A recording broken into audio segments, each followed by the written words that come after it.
નમસ્કાર વિદ્યાર્થી મિત્રો, આપનું સ્વાગત છે આપણી વિડિયો લેક્ચરની શ્રેણીમાં.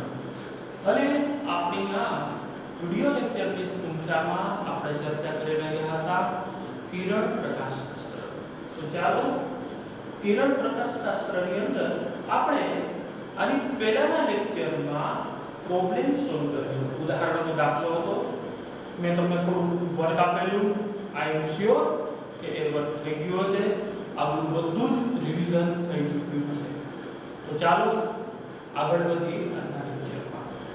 તો આજના લેક્ચરમાં વિદ્યાર્થી મિત્રો આપણે વાત કરવાની છે વક્રીભવન. તમે યાદ કરો તો આપણે સૌપ્રથમ વાત કરી પ્રકાશ એટલે કે લાઇટ, એના પછી પરાવર્તન, ગોળીય અરીસાઓ દ્વારા થતું પરાવર્તન, અને હવે પછીનો આપણો ટોપિક છે વક્રીભવન. વક્રીભવન એટલે કે રિફ્રેક્શન. તો આ વક્રીભવનની ઘટના શું છે? આઈ એમ શ્યોર કે અત્યારે તમે લોકો આ વક્રીભવનની ઘટનાથી અજાણ તો ન જ હો. શ્યોરલી તમને લોકોને વક્રીભવન વિશે આઈડિયા છે. તો ચાલો વધારે ચર્ચા કરીએ. માની લો કે તમે જ્યારે આ બોર્ડ જોઈ રહ્યા છો, આ બોર્ડ ત્યાં કોઈ દીવાલ એ છે પણ પ્રકાશનું અપારદર્શક માધ્યમ. પરંતુ જ્યારે પ્રકાશ એક પારદર્શક માધ્યમમાંથી બીજા પારદર્શક માધ્યમમાં આવે ત્યારે શું થાય? જેમ કે હવાના માધ્યમમાંથી કોઈ ગ્લાસનું માધ્યમ, કાચનું માધ્યમ, જાણે કે મેં કરેલા સ્ટેપ્સ, અને તમે જે માધ્યમથી આ વિડિયો લેક્ચર નિહાળી રહ્યા છો એના શૂટિંગ માટે પણ ઓબ્વિયસલી કેમેરાનો લેન્સ, કે કેમેરાનો લેન્સ એ તો પારદર્શક માધ્યમ છે. આ હવાનું માધ્યમ કદાચ વિચારો કે કોઈ પ્રકાશનું કિરણ હવાના માધ્યમમાંથી કાચના માધ્યમમાં પ્રવેશે ત્યારે, અથવા તો પ્રકાશનું કિરણ એ કાચના માધ્યમમાંથી પાણીના માધ્યમમાં પ્રવેશે, તો કે પાણી એ પણ પારદર્શક માધ્યમ. આપણે હીરો એટલે કે ડાયમંડની ચર્ચા કરીએ તો ત્યારે શું જોવા મળે કે જ્યારે પ્રકાશનું કિરણ એક પારદર્શક માધ્યમમાંથી બીજા પારદર્શક માધ્યમમાં પ્રવેશે, તો બાળકો જ્યારે પ્રકાશનું કિરણ કોઈ એક પારદર્શક માધ્યમમાંથી બીજા પારદર્શક માધ્યમમાં પ્રવેશે ત્યારે તે વંકાય. વંકાય એટલે તે લંબ તરફ પણ વળી શકે, તે લંબથી દૂર પણ જઈ શકે. માની લો કે આ આપણો કોઈ કાલ્પનિક લંબ, આ સપાટીને દોરેલો લંબ. હવે આ લંબ પાસે હું કોઈ કિરણ આઘાત કરું, આ લંબ પાસે આઘાત કરું એટલે કે આ બિંદુ આઘાત કિરણ. આઘાત કિરણે લંબ સાથે બનાવેલો ખૂણો એને કહું એંગલ ઓફ ઇન્સિડન્સ એટલે કે આ. હવે આ કોઈ હવાનું માધ્યમ છે, તો આ હવાના માધ્યમને માંથી આપણે કોઈ કિરણ, કાચનો સ્લેબ છે, it is like a glass slab, અને આ કાચના સ્લેબની અંદર પ્રકાશનું કિરણ પ્રવેશે છે, તો આ કાચનું માધ્યમ છે. હવે ધ્યાન આપજો, હું લખું છું, ધારો કે કાચનું માધ્યમ પ્રકાશીય રીતે ઘટ્ટ માધ્યમ છે. બાળકો, પ્રકાશીય ઘનતા વધારે હોવી એટલે શું? ઓપ્ટિકલ ડેન્સિટી વધારે હોવી. શું એનું ઉદાહરણ આપું છું, પણ માત્ર અત્યારે એક વાક્ય લખું છું, ધ્યાનથી જોજો કે કાચની પ્રકાશીય ઘનતા એટલે કે આપણે જેને અંગ્રેજીમાં કહી શકીએ ઓપ્ટિકલ ડેન્સિટી. આની ચર્ચા આપણે કરીશું. કાચની પ્રકાશીય ઘનતા એટલે કે ઓપ્ટિકલ ઓપ્ટિકલ ડેન્સિટી એ હવા કરતા એટલે કે હવાની પ્રકાશીય ઘનતા કરતા હવાની પ્રકાશીય ઘનતા કરતા વધારે છે। બાળકો અહીંયા અગત્યનો શબ્દ બની જાય પ્રકાશીય ઘનતા। What is the optical density? મેં એક જ સેન્ટેન્સ ની અંદર આ પ્રકાશીય ઘનતાની બે વાર ચર્ચા કરી છે। હવે આપણી જે સામાન્ય સમજ હતી એ હું સામાન્ય સમજની ચર્ચા કરું તો કે આપણે હવાને કેવું માધ્યમ કહેતા? તો કે હવા એટલે પાતળું માધ્યમ। તો કે કાચને કેવું માધ્યમ કહેતા? કાચ એટલે ઘટ માધ્યમ। બાળકો હું આ વસ્તુ અને આ વસ્તુને કનેક્ટ કરવાનો છું। આપણે સામાન્ય બોલચાલની ભાષામાં બોલતા કે હવા એ પાતળું માધ્યમ, કાચ એ ઘટ માધ્યમ। હવે જ્યારે કોઈ પ્રકાશનું કિરણ પાતળા માધ્યમમાંથી ઘટ માધ્યમમાં પ્રવેશે, આઈ રિપીટ, કેમાંથી કેમાં પ્રવેશે? તો કે પાતળા માધ્યમમાંથી ઘટ માધ્યમમાં પ્રવેશે ત્યારે શું થાય? આ બંને માધ્યમ પારદર્શક છે, આનું વક્રીભવન થાય, it will be band over. પરંતુ વક્રીભવન કેવું થાય? તો કે પાતળા માધ્યમમાંથી ઘટ માધ્યમમાં પ્રવેશે ત્યારે તે લંબ તરફ વળે। હું અહીંયા લખી શકું આ પરાવર્તન તો હોય નહીં, આ કિરણને આપણે કહીએ વક્રીભૂત કિરણ। આ છે વક્રીભૂત કિરણ, રિફ્રેક્ટેડ રેઝ, અને આને કહેવાય આપણો હતો આપાત કોણ। તો આ આપાત કોણ હોય તો ઓબ્વિયસલી આ ખૂણો કયો હોવાનો? તો કે આ એંગલ હોવાનો વક્રીભૂત કોણ અથવા તો વક્રીભવન કોણ। આ છે વક્રીભૂત કોણ, આપાત કોણ, વક્રીભૂત કોણ, આપાત કિરણ, વક્રીભૂત કિરણ। પરંતુ એક વસ્તુ યાદ રાખજો કે જ્યારે કોઈ પ્રકાશનું કિરણ કોઈ સપાટી પર આપાત થાય ત્યારે તેમનું આંશિક, આઈ રિપીટ, આંશિક ફ્રેક્શનલ પરાવર્તન પણ થતું હોય। એટલે બહુ ઓછા ભાગના કિરણની કોઈ કિરણના આ પરાવર્તન પણ જોવા મળે। પરંતુ આપણને અહીંયા મુખ્ય ઘટના વક્રીભવનની બનતી હોવાથી આપણે પરાવર્તનની ઘટના ધ્યાનમાં લેતા નથી। તો તમે મને પૂછો કે આનાથી કઈ ફેર પડે? હા, હું તમને એક વસ્તુ કહું, આનાથી ફેર શું પડી શકે? એની તીવ્રતામાં ફેર પડી શકે। તો કે તીવ્રતામાં કઈ રીતના ફેર પડી શકે? માની લો કે આ પ્રકાશના કિરણ, આપાત કિરણની તીવ્રતા 100% હતી। હવે એમાંથી માત્ર 2% ભાગ પરાવર્તિત થયો તો અહીંયા જે વક્રીભૂત કિરણ જોવા મળ્યું એ વક્રીભૂત કિરણની આપણને તીવ્રતા 98% એટલે કે 98% જોવા મળે। તો 2% તીવ્રતા ઓછી શા માટે થઈ ગઈ? તો કે 2% વિકિરણનું તો શું થઈ ગયું છે? પરાવર્તન થઈ ગયું છે, એટલે તીવ્રતા ઓછી જોવા મળે। પરંતુ પરાવર્તનની ઘટના અત્યંત ઓછી એટલે કે આ કોઈ સંખ્યાની વાત નથી, પણ આપણે માત્રાત્મક રીતના જોઈએ તો આ પરાવર્તનની ઘટનામાં પ્રકાશની તીવ્રતા બહુ ઓછી, માની કે 2% જેટલી યુઝ થાય છે। બાકીનું 98% નું તો વક્રીભવન જ થાય છે। તો નોર્મલી આપણે જ્યારે વક્રીભવનની ચર્ચા કરતા હોઈએ ત્યારે કદી પરાવર્તનનું નામ લેતા નથી। પરંતુ પરાવર્તનનું નામ નથી લેતાનો મતલબ એવો નહીં કે ત્યાં પરાવર્તન જોવા નથી મળતું, મળે છે, પરંતુ બહુ જ ઓછા ભાગનું મળતું હોય એટલે આપણે પરાવર્તનની ચર્ચા નથી કરતા। હવે અત્યારે મેં તમને જે બોર્ડ ઉપર લખેલું છે એમાં આઈ એમ શ્યોર કે તમને બીજો કોઈ ડાઉટ ન હોઈ શકે। આમાંની બધી વસ્તુ તમે ક્યારેક ને ક્યારેક શીખી ગયા હોય। આ બીજી કોઈ વસ્તુ સરસ વાત છે તો આપણે ચર્ચા કરીએ તો કે હવા, હું હવાના માધ્યમનો કહી દઉં, ધારો કે હવાના માધ્યમનો વક્રીભવનાંક છે n1। હવાના માધ્યમનો વક્રીભવનાંક, તો કે હવાના માધ્યમનો વક્રીભવનાંક n1 અને હું કહું કે કાચના માધ્યમનો વક્રીભવનાંક, કાચના માધ્યમનો વક્રીભવનાંક તો આપણે કહીએ કે કાચના માધ્યમનો વક્રી ગુણાંક કહી દો n2, હવાના માધ્યમનો વક્રી ગુણાંક n1 અને કાચના માધ્યમનો વક્રી ગુણાંક n2 કહીએ તો આપણે આમાં શું ડિસ્કશન કરી શકીએ?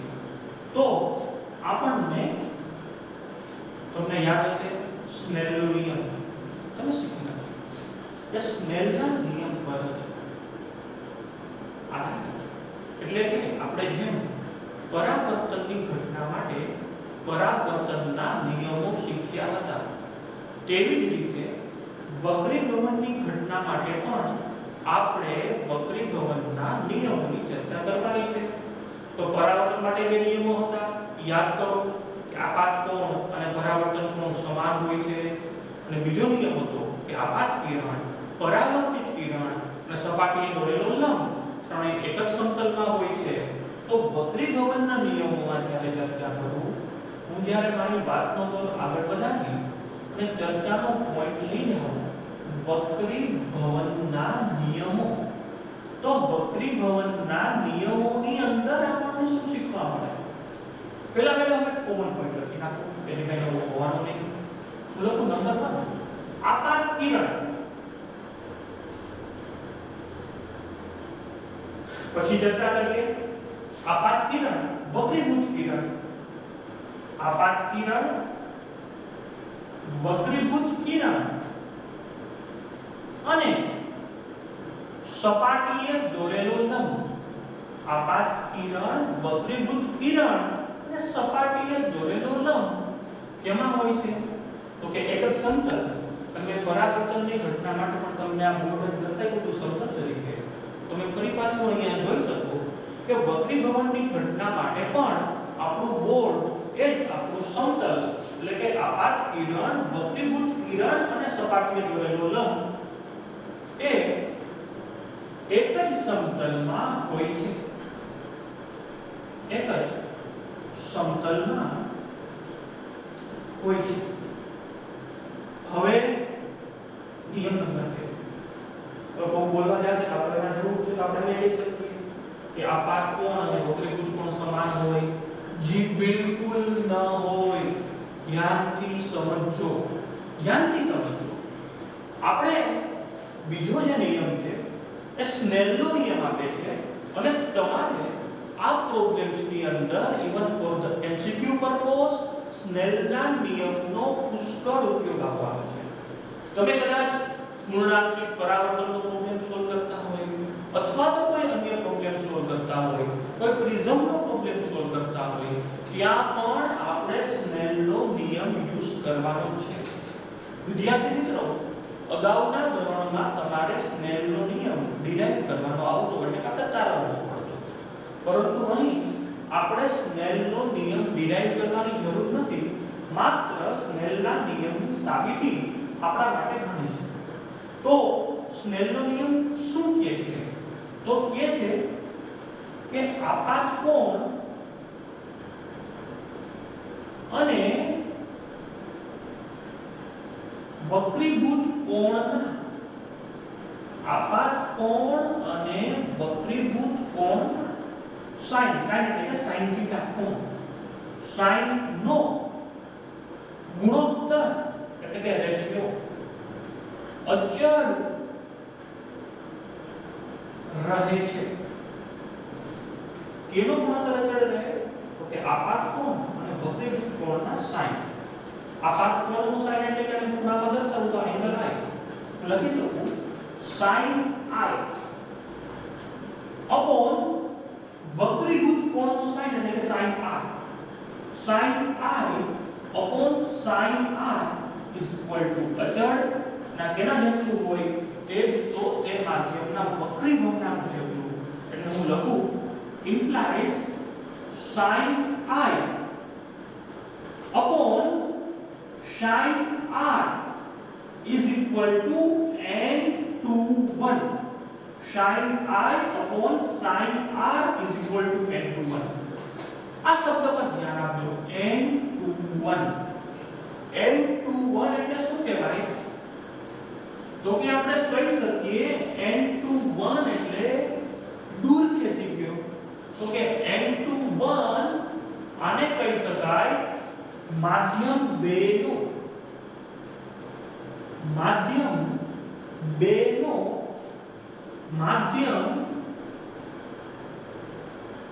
1 ની સાપેક્ષ માધ્યમ 2 નો માધ્યમ 1 ની સાપેક્ષ વક્રી ભવનાંક માધ્યમ 2 નો માધ્યમ 1 ની સાપેક્ષ વક્રી ભવનાંક।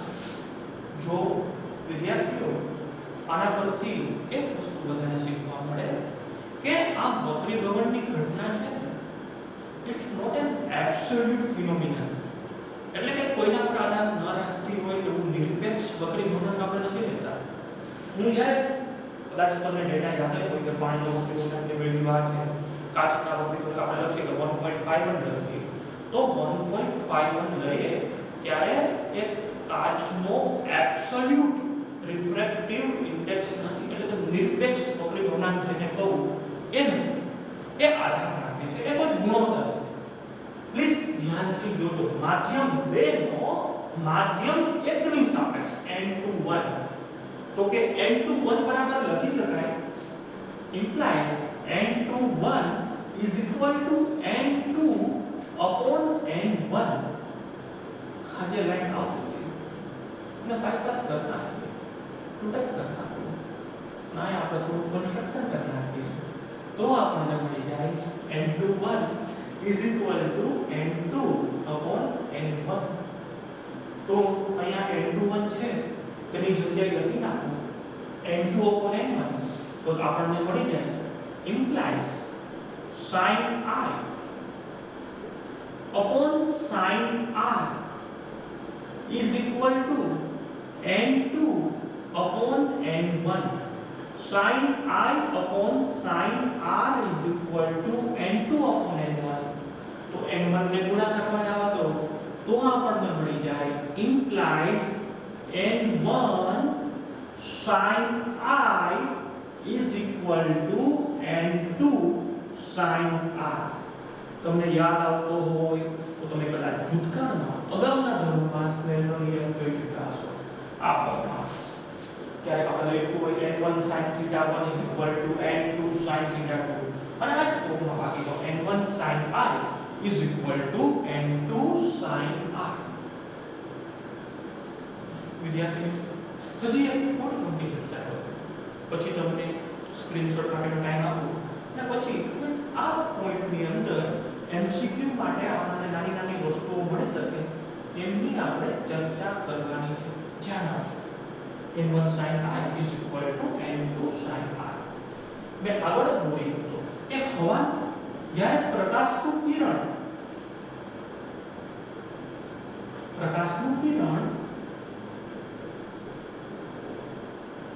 ઓકે પ્રકાશનું કિરણ નંબર 1 પાતળા માધ્યમમાંથી જેમ કે હવાનું ફરી પાછું પાતળું કયું અને ઘટ કયું અને પ્રકાશીય ઘનતા કઈ એની હું ચર્ચા કરવા જઈ રહ્યો છું। પાતળા માધ્યમમાંથી ઘટ માધ્યમમાં પ્રવેશે, પાતળા માધ્યમમાંથી ઘટ માધ્યમમાં પ્રવેશે ત્યારે તો કે શું થાય તો કે લંબ તરફ વળે। આવી તમને ખબર જ હશે કે પાતળા માધ્યમમાંથી ઘટ માધ્યમમાં પ્રવેશ। અહીંયા જો હવા એટલે પાતળું માધ્યમ, પાતળું એટલે કે હવાની પ્રકાશીય ઘનતા એ કાચની પ્રકાશીય ઘનતા કરતા ઓછી છે તો આપણું જ્યારે પ્રકાશનું કિરણ પાતળા માધ્યમમાંથી ઘટ માધ્યમમાં પ્રવેશવું ત્યારે લંબ તરફ વળ્યું। તમે જોઈ શકો છો આપણે આકૃતિમાં જો તે લંબ તરફ ન વળ્યું હોત તો કોઈ આ જ માર્ગે સીધી રેખામાં ગતિ કરી હોત, પરંતુ અહીં તો તે લંબ તરફ વળ્યું અને પ્રકાશનું કિરણ જ્યારે બીજો પોઈન્ટ લખું પાતળામાંથી ઘટમાં પ્રવેશે ત્યારે લંબ તરફ વળે। તો પોઈન્ટ નંબર 2 ઘટ માધ્યમમાંથી પાતળા માધ્યમમાં પ્રવેશે ત્યારે ઘટ માધ્યમમાંથી પાતળા માધ્યમમાં પણ બાળકો ઘટ અને પાતળું એટલે આપણે સિમ્પલ જે વર્ડ યુઝ કરીએ એ વોકેબ્યુલરી નહીં, એની ચર્ચા હું કરું છું। ઘટ માધ્યમમાંથી પાતળા માધ્યમમાં પ્રવેશે, ઘટ માધ્યમમાંથી પાતળા માધ્યમમાં પ્રવેશે ત્યારે તો કે લંબથી દૂર જાય,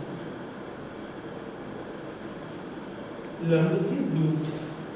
જેમ કે આ છે પ્રકાશીય ઘટ માધ્યમ. આપણે માધ્યમને કીધું કે આ કોઈ N2 માધ્યમ અને આપણું હવાનું જે પાતળું માધ્યમ હતું, આ પાતળું માધ્યમ એટલે કે N1 માધ્યમ અને આ જે કાચનું ઘટ માધ્યમ છે આ કોઈ N2 માધ્યમ.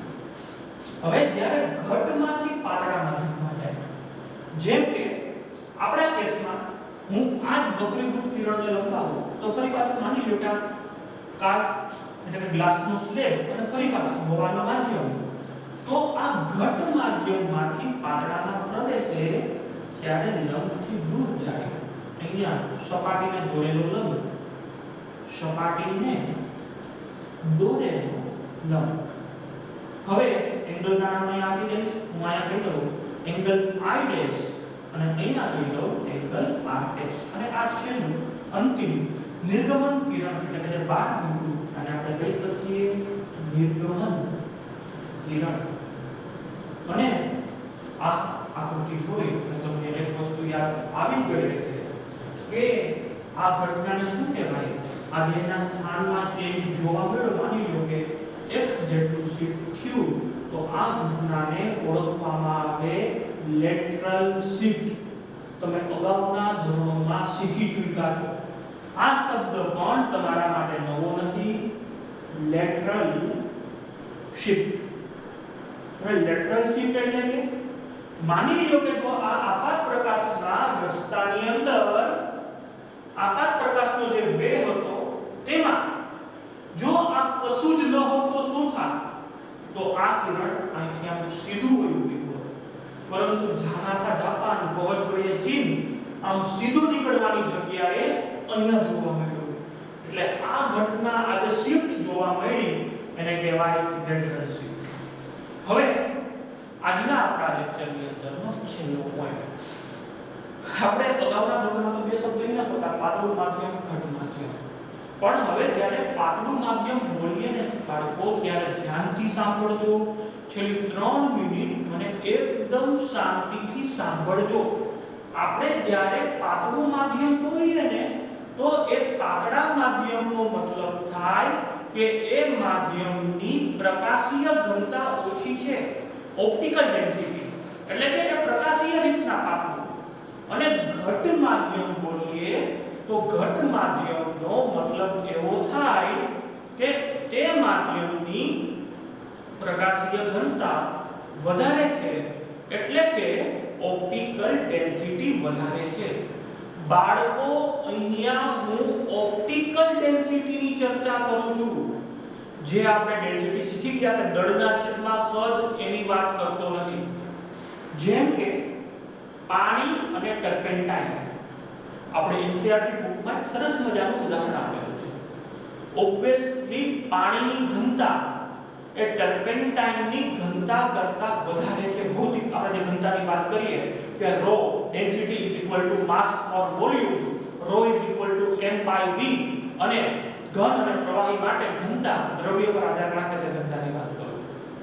પરંતુ સાંભળજો, ટર્પેન્ટાઇનની પ્રકાશીય ઘનતા એ પાણીની પ્રકાશીય ઘનતા કરતાં વધારે છે. સમજો મારી વાત. કદાચ થોડું કન્ફ્યુઝન લાગે તો એકવાર રિવાઇન્ડ કરીને પણ ચેક તમે કરી શકો. સાંભળજો, આપણે જે ભૌતિક ઘનતા કીધી તો પાણીની વધારે જ છે, દળના છેદમાં કદ, પરંતુ ટર્પેન્ટાઇનની પ્રકાશીય ઘનતા એ પાણીની પ્રકાશીય ઘનતા કરતાં વધારે છે. એટલે કદાચ વિચારો કે હું પ્રશ્ન પૂછું કે જો ટર્પેન્ટાઇનમાંથી પાણીના માધ્યમમાં પ્રકાશનું કિરણ પ્રવેશે તો શું થાય? તો તમારો આન્સર હોય કે ટર્પેન્ટાઇન પ્રકાશીય ઘટ માધ્યમ, એટલે કે પ્રકાશીય ઘનતા વધારે, અને પાણી એ પ્રકાશીય પાતળું માધ્યમ. તો જ્યારે ટર્પેન્ટાઇનમાંથી પાણીમાં પ્રકાશનું કિરણ પ્રવેશે ત્યારે તે ઓબ્વિયસલી લંબથી દૂર જ જવું જોઈએ. તો બાળકો, આજે આપણે વક્રીભાવના ટોપિકમાં બેસિક ચર્ચા કરી. હવે આવતીકાલના લેક્ચરમાં ઊંડાઈ, વાસ્તવિક ઊંડાઈ, માધ્યમના વક્રી ગૌણાંક સાથે માધ્યમમાં પ્રકાશના વેગનો સંબંધ, તેમની ચર્ચા કરશું. પહેલા તમે આ સ્ક્રીનશોટ લઈ શકો છો. પછી